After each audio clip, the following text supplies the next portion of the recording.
So here we are. We'll get started on another podcast. I am joined.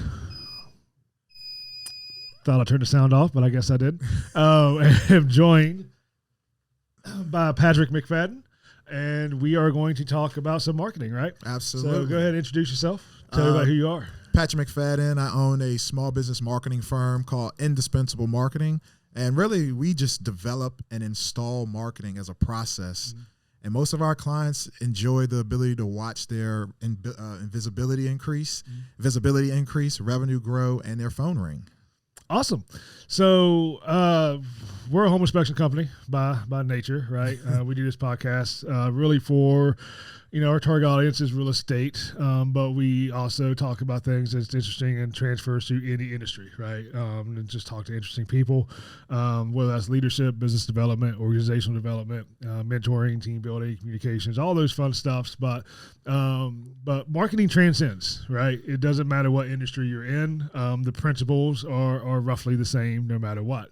I was in Florida a few weeks ago, last month in September, and I gave a marketing strategy presentation to a home inspector conference. And I often tell people, and I said it in the class, there's two things when it comes to marketing that people do wrong. And that's one, when you're really busy, you don't market.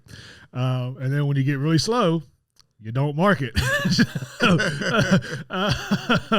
And here we are in a shifting, once again, I say shifting, it's been shifting real estate market. And all the talk is obviously the rates are up, housing prices are up, and buyers are down, right?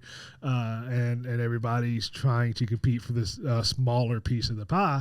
And the problem is when everybody was busy, nobody was marketing, right? And the thing with marketing is you start marketing today, you're marketing for future business, right? Absolutely. So let's dive into some things that you see in that world. And thus the need for marketing as a process. Yeah. A ongoing, repeatable, systematic process. The things that I see is that's the feast and famine. Yeah. And often when we start working with clients, I call it the launch, grow, amplify maturity model, right? Because you can be in business for 30 years, but your marketing could be at a baby, infant stage. Yeah, absolutely. I've seen it so many times. So I always say, what are the things we need to launch? What are the things we need to grow? And then what are the things we need to amplify? And there's certain tactics and strategy elements that need to happen at each stage. Yeah. So, back when things were really a little bit more busier, the thing that I saw was it went from I need business to I need people. Right. And so because we approach marketing as a process and there's a systematic way that we do things, we just shift the focus and resources. Mm-hmm. So and say, okay, instead of how do we generate business, how do we use our marketing to generate people, right? Pretty much. And people that can come in and understand the culture. And for us, that starts with the development of marketing as a process. So then you can install it as a process.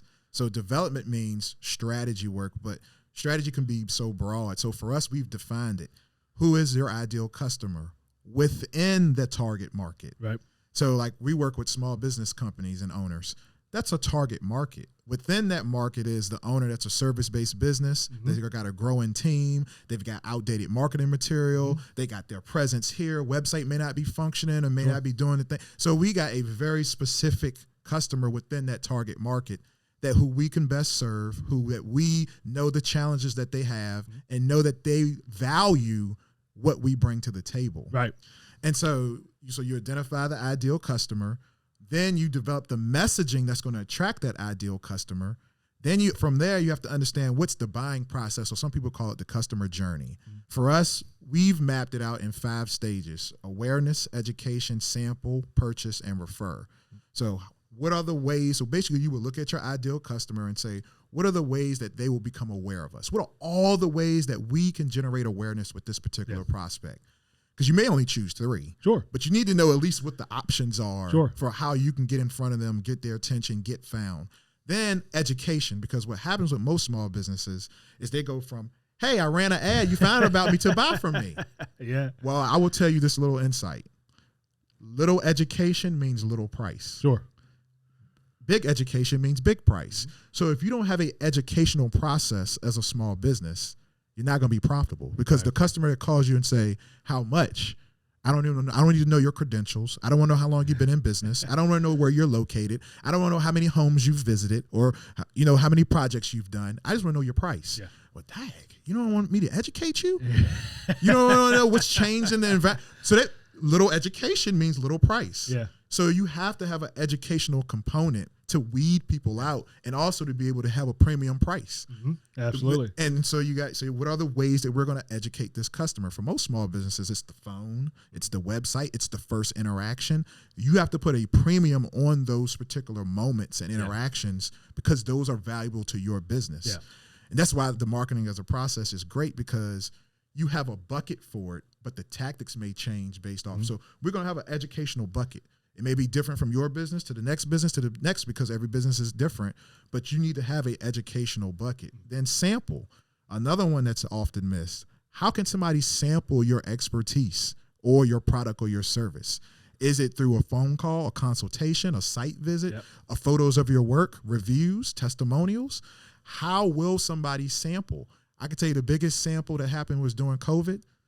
When we interview customers of our clients, they would say, I just called to see if people would pick up the phone. Yes. I said, you were sampling them? Yeah, if they picked up the phone, I knew that they would probably. And so that was the biggest sample for COVID that most businesses didn't even understand. Yes. And I was like, you do know people are just calling just to see if you pick up.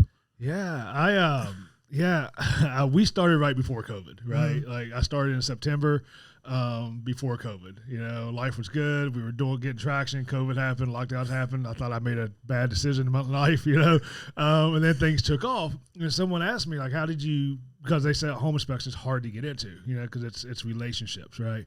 And how did you get so busy so quick? I said, honestly, you just answer the phone. I said, you answer the phone, you show up when you're supposed to show up, and you do what you say you're going to do. It's that simple. Just answer the phone. Absolutely. And then moving to the purchase side of that, we view purchase totally different. This is actually how we position our clients to be at the top of the market for pricing and for their services. Yep. Once somebody says, yes, I'm willing to come on and be onboarded and become a client, how do you onboard them and orchestrate them and make sure that they're going to get the results of your service? It could be something simple as, we're going to do a kickoff meeting. Sure. We're going to do an on-site checklist review, right? But once they say yes, who do they get access to? And in some organizations, you get access to the service team, or you get access to the behind-the-scenes checklist, or things that you just, as a prospect, you don't have access to until you say yes, and I make these things available. Yeah. But you have to document that. For most businesses, it's the documentation of the things that they deliver that creates the value of it. Because people, if not, you're selling air. Yeah. Most people don't, I hear you, but I need to see it. Yeah. And so the documentation piece is what most small businesses miss. That will probably put you in the you're in the 1%. You're not even going to do it the opposite way. Sure. That puts you in the 1%er. They're like, wow, you really showed up. And how do you maximize our services with the questions? Should ask questions. SAQs, what questions you should be asking. Yeah, absolutely. Because you see these, we talk about, in construction terms, right? So I can call, and if I want a deck put on, and I'll get 3 different quotes, and one's $1,000 and one's $10,000. Well, what are you actually getting for that $1,000 versus that $10,000? It may not be that other guy's super expensive. It may be because their scope of work is that much greater. Right. So you really got to understand what it is. And people don't know. I did a class a couple days ago, and I said, hey, nobody knows what we do yesterday. Nobody knows what we do. Like, nobody has any idea what a home inspection is. Not clients, not agents, not home inspectors, right? Nobody knows what we do. So you have to take that time to educate people so they actually understand what they're getting. So when they call and say, hey, what's your price? What you got? Well, yeah. Are you on the water? Yeah, are you near hurricane? Are you near hurricane zone? Right. What do you do that's going to justify you being more than the next guy? And most of the time when you call, especially in 2023 where attention spans are short, you have a very, very limited window to educate that client, right? Yep. Especially those that just want the price. And it's fascinating to me how many people home inspection forums, right? Hey, do you have a website? No, I don't need one because I have Facebook. Or yes, I did it myself. And you go to it and it's www.homeinspector.wix.net.whatever. And it's all homemade. And it's very badly done. Or real estate agents like, hey, do you have a website? No, I don't need one. It's like, but you do. Or yeah, my brokerage provides one. They just provide that, that little generic page.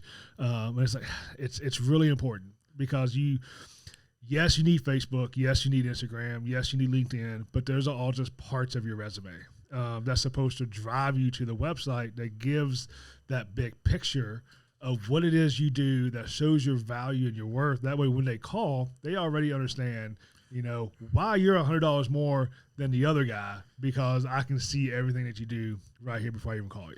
Thus, if you make your website, if you designate your website as part of your education phase in the buying process or the journey that somebody's going to take that from awareness to education, then you say, okay, well, how do we use our website to shorten the sales cycle? Yeah. What are the questions that we're already getting that we need to add to the website? Yeah. What are our concerns of our best clients? Yeah. Can we address them right there on the website? Can we have sections for this? Yeah. Can we be the informational authority or informational provider of something? Yeah.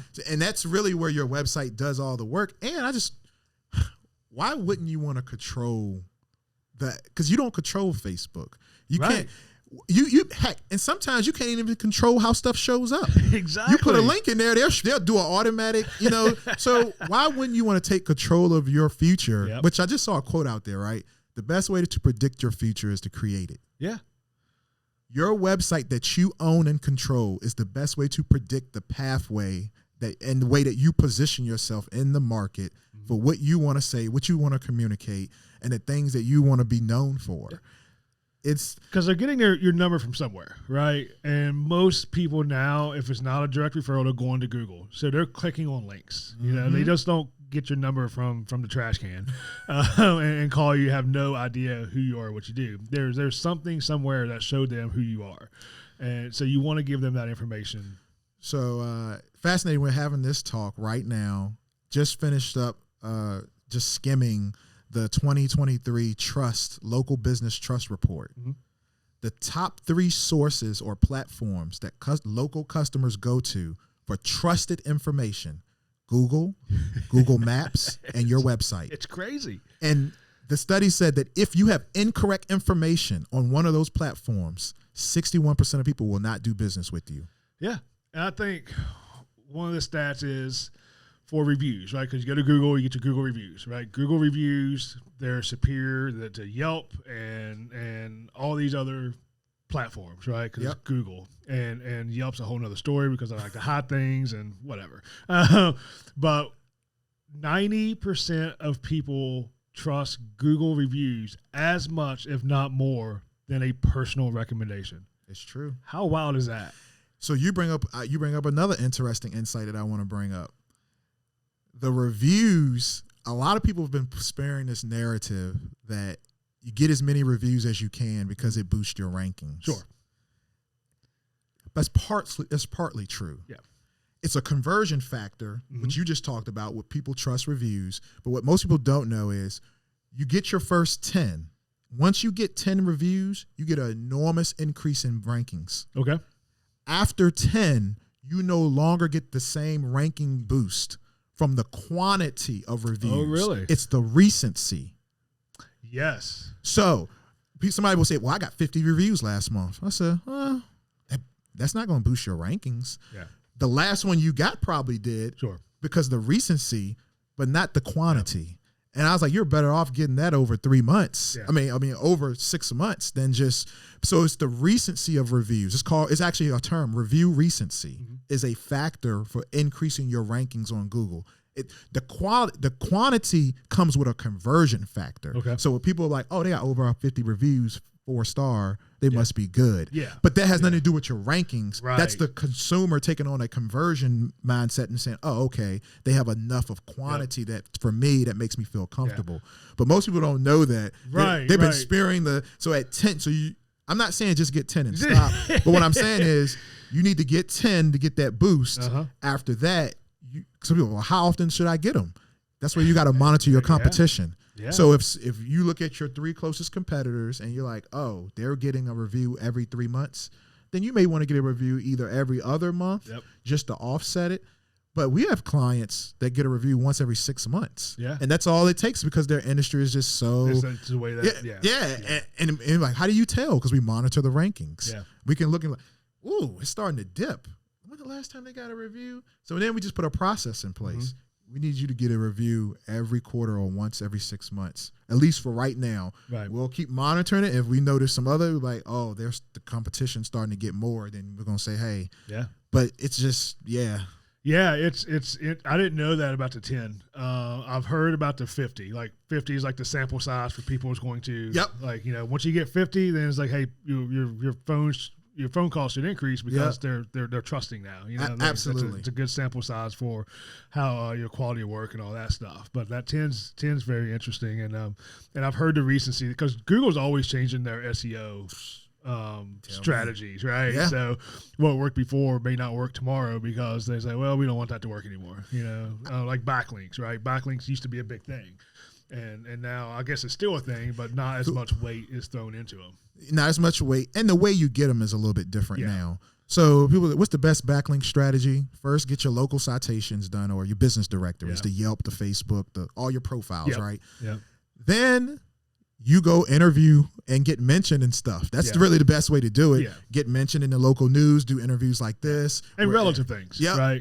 I can't be on PBRs. Oh, no. As a home inspection company, website being recommended, right? That just doesn't make sense. There's got to be relative stuff outside of the news and things like that. But all that stuff, and that helps too with your prominence score. So, because, the local SEO, I hate you, but it's based off pretty much proximity, distance, and then prominence. And then so your prominence score has to deal with how much people are talking about you in a positive light, and then how often people are linking back to information or your website, because it gives a signal like, oh, you must be giving out good sources of good things to have so many. But quality links too, because it knows if you're getting a crappy link from somebody else and all that stuff. So.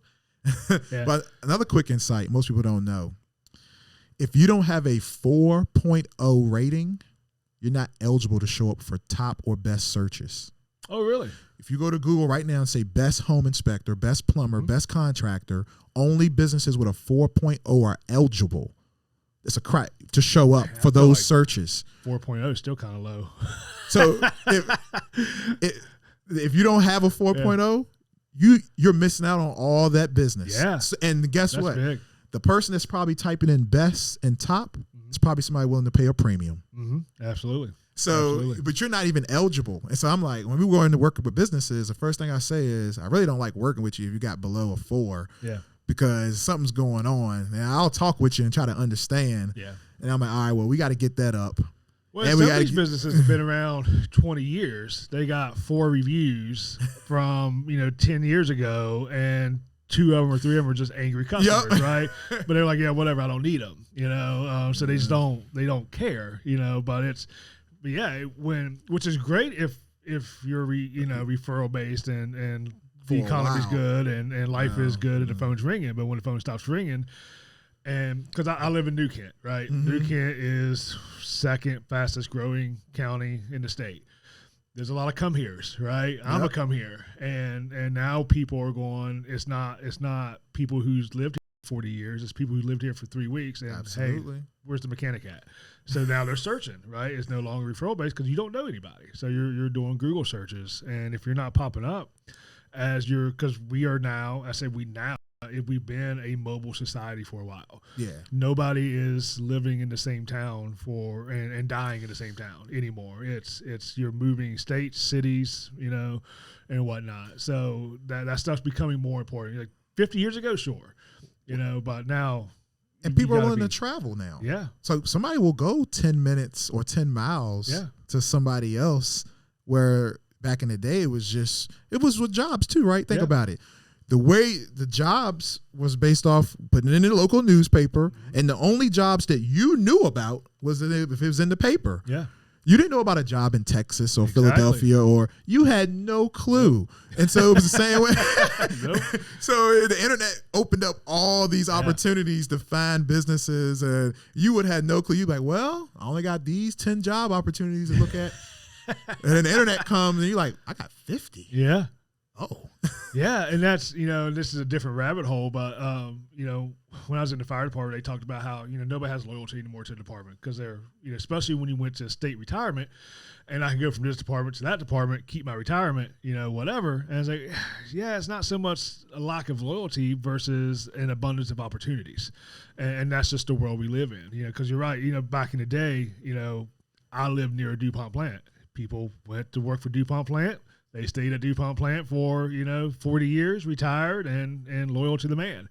And now it's, I'll be here for a year. And then, this plant opened up in Ohio, and they're paying me $10 more an hour or whatever, and I'm going to go ahead and go there.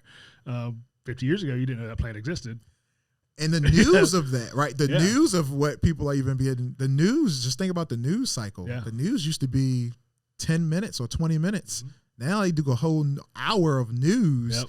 Because they're covering all these different places. So you wouldn't have necessarily known that place was paying that much, because unless they put it in your actual paper as an ad, you had to buy that space to announce Yes, you did. Yeah. It was by the word too. What words can I cut out? Thes and A's, get rid of those. Now, speaking about the digital world that we live in, I think the thing that I'm seeing too that most people are ignoring is just like in the yellow pages, you're right now it says 360, but you would probably say I'm AAA or A triple plus or A minus or home inspection company, because when somebody went to the yellow book, they opened up the home inspection category. If you didn't start with the A's and you were Wayne's Home Inspection, you didn't get any calls. You're on page 3 of Google. Absolutely. Yep. So the thing that we're doing for most of our clients now, we're actually doing local SEO research on if they're going to be moving their office, how many competitors are in the area, is it an area that we can even dominate with that category, or we're doing research on them opening up offices, because you can rank with your website. Your website's meant for you to rank anywhere in the world, right?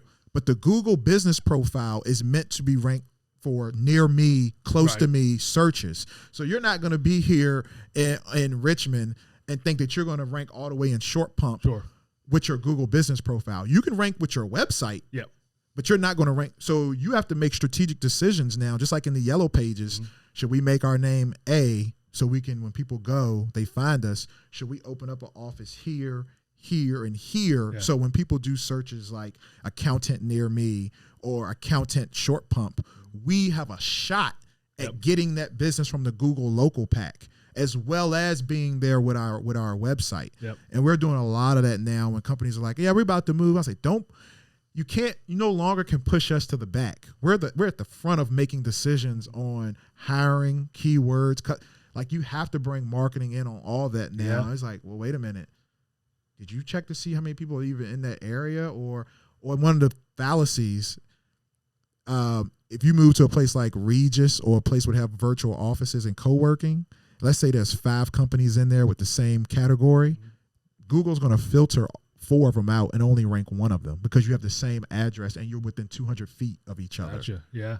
So one of the things we do is we evaluate if we do go into this co-working space to have an office, do the other providers know or use the category that we want to use? Yeah. If they do, Google allows you to use 10 categories. 1 is primary.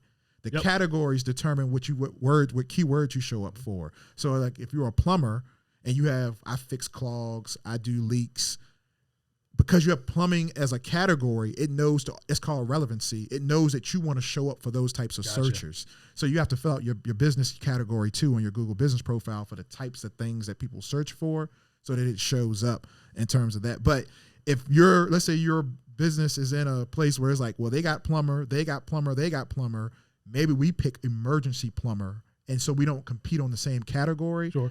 Now that means we're probably going to be found for emergency plumber more than plumber. Sure. But it's the way that we won't get filtered out. Yeah. And at least we got a shot. Yeah. Yeah. And I've never thought about bringing in marketing when you're moving offices, but it totally makes sense. When so much more traffic is being driven through Google now to find businesses. Because we've noticed we've gotten a lot more business through Google, because ours is mainly, I won't say mainly, but a lot of it's agent referral, right? You know, agent gets a client, you know, now it's time for the home inspector. I got mine. Here's a list of 3, you know, whatever. Or do you want to find your own? There's typically, hey, just call your guy, right? But we're finding that we're getting a lot more through Google searches and whatnot. So it does make sense. And so we merged with another company almost 2 years ago now. And this office was a Google My Business listing.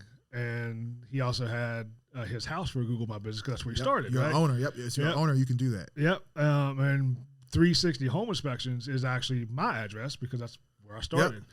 I've kept all 3. Smart move. Just to, even though I'm not feeding reviews in the other 2, but they're still, when you I look for Chester or whatnot, you know, we're still popping up. We have clients that do a lot of acquisitions and mergers, and they'll be like, "Oh, we got nothing. No. Your business is in Powhatan. This business is in Midlothian. Yep. That one's in Richmond. We're keeping them. Yeah. Let's just get them up to 10 reviews. Yep. Maybe we get one every 6 months or one a year. Yep. But I mean, we work with a medical practice in Charlottesville, so most people don't know.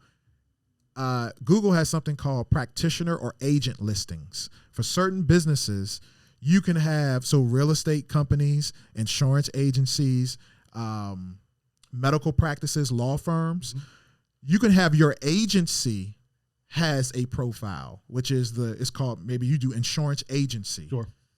Now you're found for insurance agency.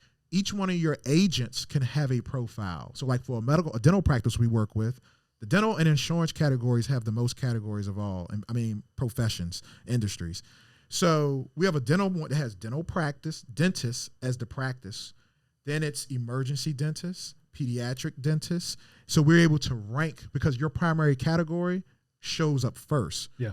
So if back to my plumbing example, let's say if somebody was in this building and said emergency plumber, because your primary category is emergency plumber, you get rankings over them, even though they have it as a secondary, but their main category is plumber. Yeah. So your primary category determines if you show up first or not. Yeah. But all your agents and real estate agents, insurance agents, and all, you can have individual profiles.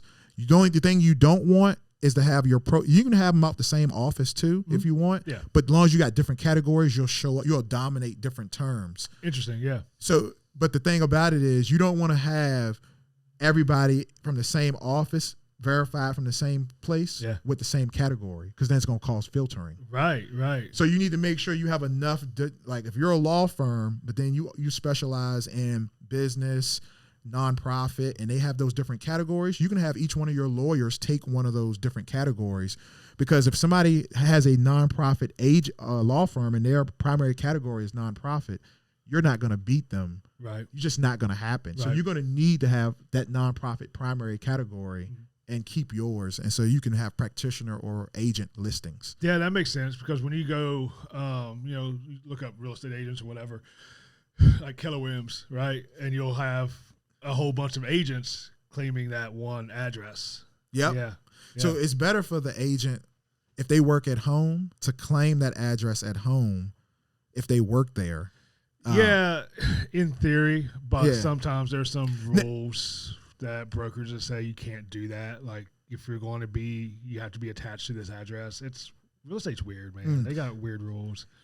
Now I will say this too. If you can do it, it's great. Yeah. The other thing too is you as the owner need to own that profile, and you're managing it as part of the overall scope of, and that's a great point, because jumping off from there, people don't realize that Facebook, Instagram, you don't own that stuff. Yeah. You may have your profile, but what happens when Facebook locks it down? that's everything's gone. Yep. So yes, you need to own. I would say own those Google business profiles, because Yes. if that person leaves, Yep. it's still valuable to you. Maybe you're replacing them, and you just need to switch the name and still hold that value Exactly. for what it has from a location and proximity. And Yep. to me, you just got to be strategic about it. And then I'm going to be honest with you. The stuff that me and you're talking about, it's the 1%. Most people don't know this stuff. Yeah. And they're like, how is it so easy for to come in and dominate? And da-da-da-da. I'm like, it's very easy if you know what you're doing. Right. And it's just, yeah. Well, and that's where you go into, and one of the things I talk about in the presentation I did is I get on a home inspector. I don't get on them because they're irritating, but the Facebook groups for home inspectors and say, what's the one thing you did to get business? And like, man, that's a stupid question on Facebook, right? Because marketing it can't be summed up in a comment. But you'll get people to say, well, don't do this because it doesn't work. Don't do that. Don't do Google ads. It's a waste of money. Yeah, it's a waste of money if you don't know what you're doing. And I'll be the first one to tell you, if you don't understand Google ads, they'll take your $1,000 in 3 days. They'll take it in 2 days. Yes. If you don't know what you're doing and you get nothing for it, and then you'll be angry and bitter and say Google doesn't work. So you've got to know what you're doing in order to get that return on investment. When I'm speaking and I'm on tour, sometimes talking, I'll often say, I compare it to this. You can do the push-up. If you don't do it correctly, you don't get the muscle. Exactly. And that's what it all comes. That's really what it comes down to. Yeah. I did 10 push-ups and it doesn't work. We got history saying that push-ups work. Yeah. I'm going to bet you didn't execute the push-up properly to get the result. Yep. And that's usually what people end up finding. They're like, I didn't think the digital stuff worked until, and then they'll start working with us, and they'll say, well, and I'll say, well, guess what? You didn't invest anything in it either. Mm-hmm. You don't get corn if you don't plant corn. Yeah. Yeah. So absolutely. I was like, so because you didn't invest in it, you're not going to get any fruit from it. Yeah. It's just and some people just don't have the stomach for the longevity, because again, this is a long game, right? You don't just sign up for Google ads and in 2 weeks, it's all, or SEO and do all those strategies in 2 weeks, your phone's ringing off the hook. It takes time to get all this stuff straight. One of the things that people don't look at, and this is Facebook, Instagram, Google ads, wherever, is the analytics. So they're just throwing money at it. But they all have analytics. They all tell you how accurate they are. We can debate that, but they're still there. And when you do a YouTube ad, if we do a YouTube ad for this video or for this podcast, I can see when they're clicking, when they're watching it, what platform they're from. So now I can go in there and tailor it to say, hey, I don't need to run this ad at 2:00 in the morning because nobody's getting it, but I'm wasting money, but nobody looks at that. Or if they look at it, they don't really know what they're looking at. That's true. I would tell you the biggest tracking tool that we use for most of our clients, call tracking. Oh, yeah. The ability to know where the phone call came from. Then the ability to, we do call tracking where we place a little message on there that says this call will be recorded for blah, blah, blah, blah. Yeah. To understand the terms, the keywords, the phrases that real customers, and how they're trying to describe an issue. Yeah. Taking that, mapping it back to your Google business profile, back to your website, back to your Yelp profile. Man, that's gold. So, I have this saying now. I said that 99% of messaging is saying what your customers already say, but just saying it better. Yeah, absolutely. Absolutely. I'm going to tell you this quick story. We work with a tree service contractor out of Baton Rouge, Louisiana. Got referred in by a videographer, and he was like, yeah, I'm trying to get my Google presence. I've been dealing with a national company. I said, all right, we'll help you. I said, but real quick, tell me, why do you think you get picked over these other tree service and arborists? Oh, I have this special piece of equipment, and we handle the most dangerous tree jobs. I said, I'm going to tell you up front, that's probably not why you've been picked. What? I said, what? All tree jobs are dangerous. I said, let us go do our research. So I'm going to tell you another little tip that we do. We go to your Google reviews. We mine out not whether they was 5-star, right, but what do people say about the experience they had. And throughout all their reviews, the theme kept coming up. I love this company because they don't put any wheel or tread marks in my yard. They don't damage anything. My flower bed was perfectly intact. They clean up before they leave. So guess what? We took the homepage of their website, revamped it to what their ideal customers say they value. Yeah. We'll never damage your yard and we'll clean up before we leave. Yep. He said, Patrick, the website submissions are people saying that they got damaged. They have a wife with a flower bed. They have a garden, and they'll pay anything as long as we don't damage it. Yeah. And he was like, this is amazing. Yep. And I said, it's not amazing. This is what your clients value. They don't care about that 500-pound piece of equipment. No. I said, but you can tell me what it does, though, so I can better understand. Yeah. He said, oh, it's easy. He said, basically, we go on the, it sits on the street, reaches over with arms, grabs the tree that they cut, brings it to the middle of the road so we don't mess up their yard. And I said, well, that's the value of it. Not that you have the piece of equipment, but the value. So I said, most of your customers probably spend money on landscaping. He said, yeah, how'd you know? Because they're paying to get because trees they're absolutely because they're willing to pay a premium not to have their yard damaged. Yeah, because that ain't cheap. Yeah, so I said, when you do your site visits, you need to look at the yard. You need to ask questions. They built that into their process of how they when a phone call comes in. Tell us a little bit about your yard. Are you having any landscapers? So now it's built into their whole discovery process so they can better now talk about, well, I just want to let you know that we don't damage the. Yeah, I saw that on your website. You did. That means you're educated. Back to what you said. That's right. They're educated already. And I was very impressed by the images I saw where the yard was left intact and you cleaned up before you left. Come do it for me. Yeah. Make me the hero. My wife charged me with calling a tree company that would not damage her flower bed. Yeah. You made that promise to me. I'm willing to pay anything to be the hero. Mm-hmm. Make me the hero of this story. Are you paying attention to this, Courtney? I need you to fix the website. Yeah, but it makes sense because if you go through our reviews, we get a lot of that, professionalism, ease of scheduling, great communication, all that stuff. And for us, it's because we've automated a lot of stuff, right? So we get, emails go out, and the emails, I put a lot of thought in emails. They may be in text messages, maybe too long, but it's all the things that we get asked, so it's all right there in the email. So you're informed and you know what's going on, all that stuff. But yeah, and it's funny because you said why people wanted them, and it boils down to customer service, right? And that's why when we do home inspections, it's big on me, like, hey, show up early, take your shoes off, wear booties, I don't care, but don't wear dirty shoes through somebody's house, carry vacuums with you. If you make a mess, clean it up, because there's a lot of people who just don't do that. And that all translates in, it's not, because you find more things than the other guy, it's because, you didn't destroy the house, you treated it with respect and whatnot. And so you had mentioned something that people got short attention spans. Yeah. They do. But they got attention spans for the problems that they want solved. Yeah.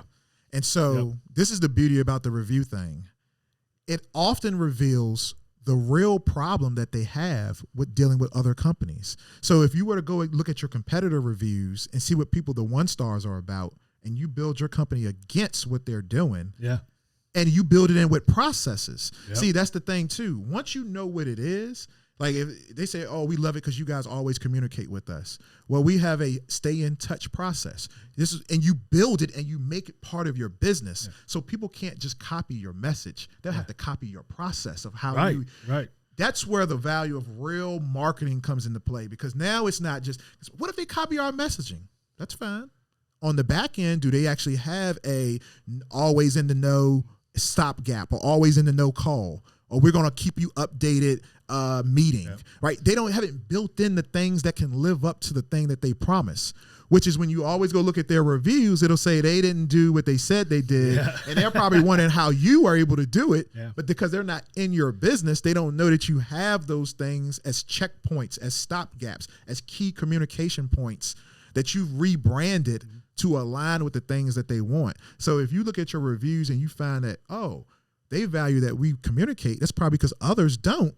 Yeah. Now absolutely. you found the problem that will grab their attention. Yep. That's how you build a business, off the back of understanding the market, attracting who's best for you, and then you let all that work in ecosystem when they call. That's why marketing is truly a process, because then your email campaigns are how to avoid not being in touch. Yeah. That's what you post on social media. You post images of always keeping people updated. Yep. You post the things that increase your positioning on what you do and what you're known for. And that's a great point for the social media post, because you see people all the time, and there's other home inspection companies that's been doing it longer. They got more followers, and they post just generic stuff, and it gets zero engagement. You've got to find what people care about and what keeps them interested, and once you do that, you start getting that engagement. And they for us, it's the stuff we find, right? They want to see the wild and crazy stuff that we find. So we post it, we make funny captions on it, and we post it.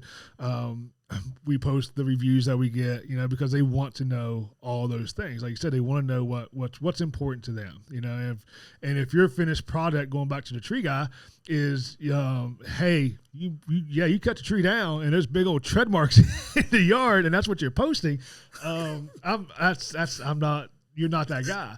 But if it's cleaned up and the landscaping looks beautiful and untouched and the tree's gone, then you're showing what people care about, through those pictures. And I think the biggest thing that's helped for small businesses is those memes of funny stuff. Yeah. People will pay attention to humor, especially if it ties back to something that what tree landscape or tree arborists go through. And you see a picture and it's like funny stuff like that. Yeah. And it's all available out there now. So you can follow that stuff. And and here's another little tactic that I want to tell you that most people don't know. So to be found online, it starts with keyword research. That's understanding the keywords and phrases that people search, and you have to vet that. You get it from all places, then you got to run it through tools to see what they actually are. So your website SEO has to be done page by page. Sure. But each page has a specific use. Yep. So I'm going to talk about just the homepage, just to keep it short. Most people don't think about their homepage as a gateway into their business, so people can then pick the route that they want. Right. So when you look at your homepage, and there's something called page titles. In your page titles, when you hover over the tab and you see a little thing pops up and it'll say, some people say it's home. Yeah. You don't want it to ever say home. That means you haven't optimized your website to be found. Gotcha. Your Google business profile ties to one of the top ranking factors for your Google business profile is the keywords that you place in your page title. So you want to make your page title for your homepage broad enough to bring people in. Mm-hmm. So terms like dentist, general contractor. You don't want to go kitchen unless that's just your specialty. Sure. But if you offer a vast of services, you need to make it as broad as possible to bring them in. Yeah, I'm looking for a dentist. Now I'm in you do crowns. Right. You have a crown page. Those what those pages are for. So you actually have to create a page for every service. So you can dedicate your SEO and your keywords to that one page. But you want your keywords for your homepage to be broad enough to bring people in. Makes sense. That's what your individual service pages are there for specific terms that you just want to rank for. And most people don't know that when you link, because you have to link a website page to your Google business profile. So we're working with a home remodeling contractor in Northern Virginia. This year, they launched Christmas light installation services. That's a thing these days. What most people don't know is that to rank for Christmas light installation, your primary category has to be Christmas store. Really? We changed their primary category to Christmas store when the season started changing. Changed the link in their profile to the link to the Christmas installation page. Mm-hmm. So Google goes to read that. They now rank number 1 and number 2 for Christmas light installation over Christmas stores and places that have already been doing this for years. So you have to change your primary category. Yeah. Your primary category and your link tells Google what you want to rank for. Then those page keywords in your page title all feed Google to say you want to show up for this. Boom. Change it for the season. Yep. And then if they want to rank for another one, if you want to rank for door replacements, your category has to be door supplier. Interesting. You have to do the research to know what your category needs to be to show up for what keywords. Every keyword has a category associated to it. If you don't have that category, you can't show up for that keyword. You don't get the business. You don't get the at-bat. That's interesting. Huh. Need you to fix stuff. So if someone had $1,000. All right. They said, I need to put this in marketing. What would you tell them to do it? Is that monthly or is that one time? I know, right? Let's say monthly. Let's say my monthly budget is $1,000 marketing. If they're a local business, I'm going to say website and Google My Business. Yeah. 80% of the traffic goes through Google. It's amazing what Google has done. Yep. How they monopolize that. You know, I mean, there's so many other browsers and review sites and things like that, and it's just Google. Yep. It's just Google. That's what you need, because I just explained how your website feeds Google. So you gotta, it's a kind of a combo. You gotta get your website SEO right and the structure of it and all that stuff and visuals and the messaging. Then you gotta optimize your Google business profile. And it just feeds each other. And you're just like, wow, this is nuts. Yeah. So that's what I would invest my $1,000 into. I would invest the initial amount, whatever I need to do to get the foundation built. Sure. And then after that, ongoing services would probably, if I would spend $1,000 on a company that would help ongoing optimization of the website and Google business profile. Because I just put this post out on LinkedIn. There's actually free ads on Google. Yeah. If you use your Google posts on your Google business profile. Yes. Yeah. It's like a big old billboard. Yeah. We see more conversions from that than anything. When people look you up, oh, they're offering free estimates or free consultations or free site visits. Boop. Yeah. Hey, I just saw you. I saw it on your post that free ads. Didn't think about that. Yeah, that's 100% true. Yeah. So let's talk about Google Ads for a minute. Google Ads is all pay per click, right? No. There's a new one out. Oh, yeah? Google LSA ads. What's that? Local service ads. You only pay for the lead. I've seen that. So is that similar to like Angie's List and Thumbtack, or is it completely different? Nope, okay. Completely different. If somebody calls you and it's a spam bot, doesn't charge you. Okay. You just dispute it. You say, I submit a dispute, and it has all the reasons up there. You can submit a dispute. Not correct. Not a job that we accept. They don't charge you. Okay. Only if it's an actual lead, a service that you provide in your geographic area that you can actually fulfill. I'm going to tell you right now, because I got goosebumps. Look. When pay-per-click first came out, and you could buy any word you wanted for 1 cent, people built $1 million businesses off the back of that. LSA ads is still so new. We got clients going from $500,000 in the service contracting, in the service industry, pest control and stuff like that, $500,000 to $1 million off just the back of LSA ads. Really? You could generate $250,000 in revenue off the back. I know law firms that spend $100,000 a month just on LSA ads. It's like it's the best thing going. The thing is, some of the larger companies have been, you know what? The larger companies have been, the rich gets richer. Yeah. They've been using this for so long. They're like, shucks, a lead cost me, it tells you what a lead is worth up front. $30 to $40 or $50 to, if you're depending on your industry, laws is like $100 to $150 per lead, and it will not charge you over that. So if you know your average case and you know what it is, then you know what you need to spend per lead. Right now, this is the time. This is one of those lifetime moments where you only get it. It only comes around in business a couple times. Sure. When Google Ads first came out, and then now they have not increased the cost per lead for Google LSA ads, and I'm shocked. Yeah. So while they haven't increased it, take up market share. Yeah. I just all my clients that are local, and then they just rolled it out to medical. We got a chiropractic practice spending a couple grand a month. It is the best thing. Yeah. I'm telling you. If you're a local service, I tell people about this, and they're just like, I don't know what you're talking about. I've never heard of this. If you're a local business, and then it doesn't work for every industry, sure. Even though it's still going through the kinks. Yep. So for certain industries, you try it out, you're like, it's not ready yet.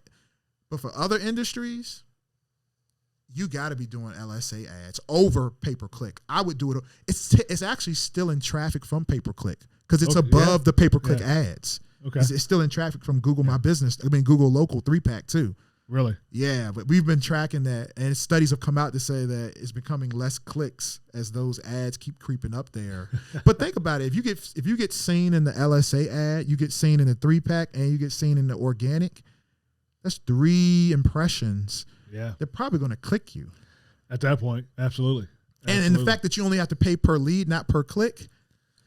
I'm going to be up there all day long until you. Yeah. I'm hanging out there at number 1 spot. I'm willing. I don't care. Put me up there because I'm only paying for the lead. Yeah, and that's the problem with pay per click, right? I mean, it's and now you're competing with other people. If you're in that space by yourself, because you're in the middle of nowhere, then it's 5 cents a click. But if because when I first started, there wasn't a lot of home inspectors doing pay per click, so it was very minimal dollars to stay on top.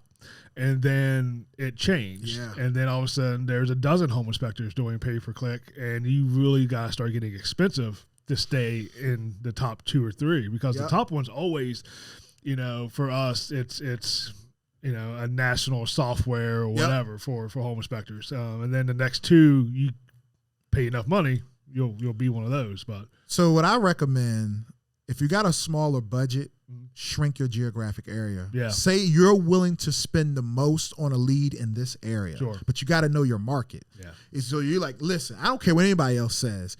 I'm not going, if you spread it out, then you're not going to win. Yeah. But if you, like you said, you're a New Kent, I'm just making this up. I don't care what a New Kent lead, home inspection league, as long as it's up to a certain point, I'm willing to spend X. Right. I'm going to shrink my geographic area so that I dominate this, sort of like our real estates dominate areas. You just have to do it. And strategically using ads, I recommend that you only use ads in places where you can't reach from a profile. Like I told you, the Google 3-pack, if your Google business profile is not going to show up in Short Pump and you have no ability to get an address there either, you probably want to run ads in places where you don't have the ability to show up from an organic standpoint. That makes sense. Yeah. Yeah. So you get showing up twice. Yeah. Right? So because like no point in running ads where you're going to already dominate from a local, unless you just want to have that too as a. But strategically, I'm like, I'm going to put ads in places where I just can't reach because the limitations of the SEO and the distance and all that stuff. Yeah. That makes sense. What other advice you got for people? Make marketing a process. That's probably the biggest advice. Look at everything has to flow together and sync. You should be communicating with your clients on a consistent basis through email marketing, educational. Here's what you didn't know. Here's what's current in the market. Here are things that are shaking up. You should be also building up your website so it's a actual tool for your business, not just a brochure, but can it accept requests? Can it facilitate? Can it do automations? Can it provide communication? Your SEO, your content, is your content local? Are you producing content that's helpful? And like just making it all work together for you. That's the biggest thing that I see. If you try to purchase things on a one-off basis, and I purchase SEO services. Well, did the SEO services cover your Google business profile and your website? And are they going to produce content for you? And then are they going to? So it's like all this stuff has to be flowing together and working. Yeah. If not, essentially you need a partner, not a vendor. Sure. You need somebody looking out that you want to build marketing is really now from a services standpoint is a relationship game. Sure. You gotta find somebody that you're willing to long term, you're willing to make the investment in them, they're gonna make the investment in you, which is why we've built the Launch, Grow, Amplify structure from a marketing. So it's like we'll look at your business and say, your marketing and say, oh, you need to be in the launch phase. We have a set fee. We do all the deliverables for that set price because you're at launch. Well, I want to you'll get to grow, but you're not at grow yet. How do you know when we get to grow? Grow is when people start saying your requests change. Yeah. You'll start saying, hey, we got different things going on now. I'm like, what's going on? We want to open up new divisions. We want to dominate new territories, and we need people. Yeah. So I'm like, oh. So now you've gotten to the point now you have the belief of different things, and you're like, I want to start accomplishing. I'm like, we're moving away from launch to grow. That's right.